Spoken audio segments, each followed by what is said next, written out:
Ամենամեծ աբսուրդը այն է, որ մենք ծովից ծով Հայաստանից ունենք մի փոքրիկ հայրենիք եւ մի քանի աման հող, որը քուրմը սերունդներին է փոխանցել որպես նյութեղեն ապացույց մեր երբեմնի փառքի։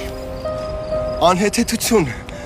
որն է այդ ամենի այդքան խնամքով թաքցնելու իմաստը, եթե այստեղ ընդամենը հող էր։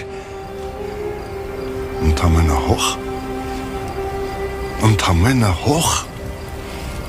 Ընդամենը հող չի լինում։